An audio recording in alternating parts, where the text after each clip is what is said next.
بەڵێ هەکار دەمێتە باش و سلااو لە هەموو بینەرانیان ئارچی دوای 4 ساڵ بەریتانیا ئەوروپا لە سەر خاڵە ناکۆکێ بەرزەکانەکانیان ڕێککەوتن و بەڕێکەوتن بەریتانیا لە ئەوروپا دەچێتە دەرەوە. بۆری جۆنسن سەرۆک وەزیرانی بەریتانیا لە کۆنگرەیەکی ڕۆژنەماوانیدا ڕێککەوتنی بازرگانی نێوان وڵاتەکەی یەکێتی ئەوروپای ڕاگەان.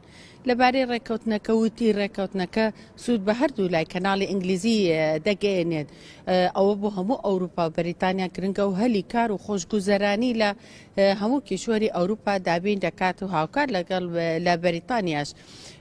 هەمان کات ئۆرسولا ڤۆندێلاند سەرۆکی کۆمیسیۆنی یەکێتی ئەوروپا سوپاسی گفتوگۆکارانی بەریتانیاشی کرد. و ئاماژەی بەوەدا کە ئەو وڵاتە وەکو هاوبەشێکی متمانە پێکراوی یەکێتی ئەوروپا دەمێنێتەوە هەر یەکە لە فەڕەنسا و ئێرلندا پێشوازیان لە ڕێکەوتنەکە کرد.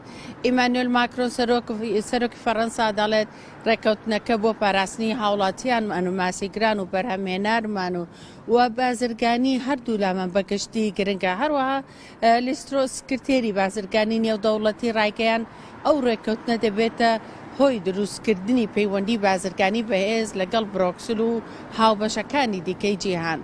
بەپێی ڕێکەوتنەکە هەکار کە لە 2000 لاپەڕە پێک هاتووە ڕێگا بە باسیگرانی یەکێتی ئەوروپا دەدرێت کە لە ساڵی داهاتوشدا لە ئاوەکانی بەریتانیا بەردەوام بن لە کارەکانیانەوە. هاوکات ڕێکەوتنەکە بۆ پەسەندکردنی ئەوە دێت کە لە کۆتایی ئەم ساڵدا بەریتانیا پێکهاتەی ئابووری یەکێتی ئەوروپا بەجێ دەێڵێت و پێویستیشە هەردوو پەرلەمانی بەریتانیا و یەکێتی ئەوروپا لەسەر ئەو ڕێکەوتنە دەنگ بدەن و پەسەندی بکەن.